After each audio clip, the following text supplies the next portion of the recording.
میں کچھ باتیں آپ کے سامنے پیش کرنے کی کوشش کر رہا ہوں۔ ابھی ایک بات سامنے آئی کہ اردو محفل کا نائب صدر مجھے منتخب کیا گیا، حالانکہ اس کے لیے دوسرے لوگ بھی موجود تھے جو مجھ سے لائف فائق ہیں، عمر میں بھی بڑے ہیں، تجربے میں بھی بڑے ہیں، علم میں بھی بڑے ہیں۔ تو میں کمیٹی کو یہ مشورہ دیتا ہوں کہ وہ پھر سے غور کر لیں۔ دوسری بات یہ ہے کہ محترم جناب اثر بہیجی صاحب عالمی شہرت یافتہ شاعر تھے، بہت زیادہ ہمارا ان سے کوئی تعلق نہیں رہا ہے، 2-4 ملاقاتیں ہیں، اس لیے بہت زیادہ معلومات ان کے بارے میں کہہ نہیں سکتا، میرے پاس ہے نہیں، میں کچھ کہہ بھی نہیں سکتا۔ اور آپ کے سامنے ابھی ان کے سندھی سید نیپالی صاحب تشریف فرما ہے، صدر محترم جناب واصف فاروقی صاحب، مظہر سعید صاحب، ڈاکٹر مبارک صاحب، یہ لوگ آپ کے سامنے اظہار خیال کریں گے۔ میں غلام علی شاہ صاحب کے بارے میں چند سطریں جلدی میں لکھی ہیں، وہ میں چاہتا ہوں کہ اگر 2-4 منٹ آپ وقت دیں تو میں پیش کر دوں۔ اس کا عنوان ہے آہ غلام علی شاہ۔ لائی حیات آئے قضا لے چلی چلے، اپنی خوشی نہ آئے نہ اپنی خوشی چلے۔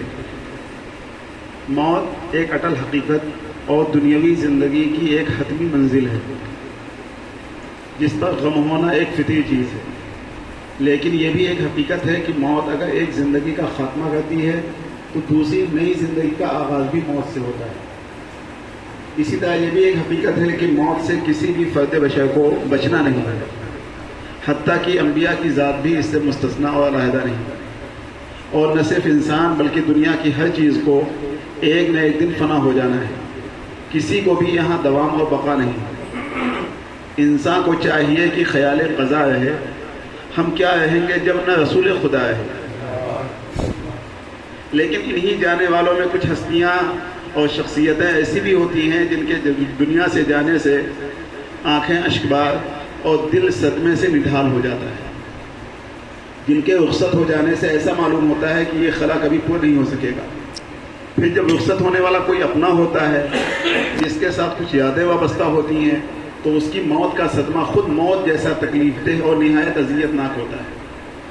ہماری آنکھ میں آنسو نہیں ہیں، موتی ہیں، غموں کے شہر کے جاگیردار ہم بھی ہیں۔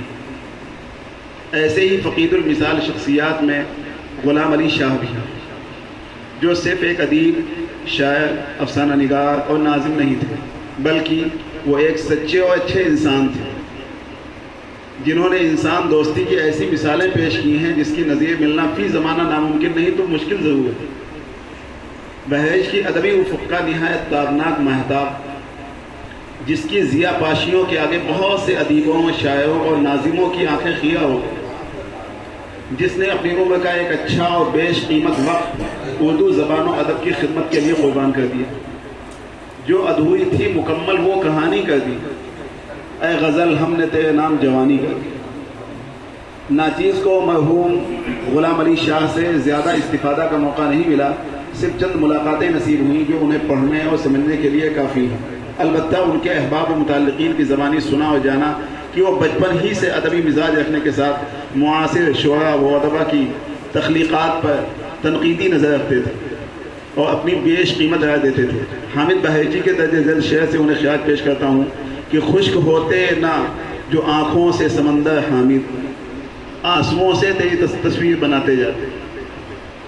غلام علی شاہ اس شخصیت کا نام ہے جس کے ادبی سرمایہ سے خوشہ چینی کرنے والے، اس کے قیمتی اقوال کو رٹ کر کے اور یاد کر کے خود کو ناظم سمجھنے اور کہلانے والے، اور جس کی صحبت سے فیضیاب ہو کر اپنے آپ کو اردو داں، اردو دوست اور اردو کا بڑا شاعر سمجھنے والے احسان فراموش بھی اس دنیا میں موجود ہیں۔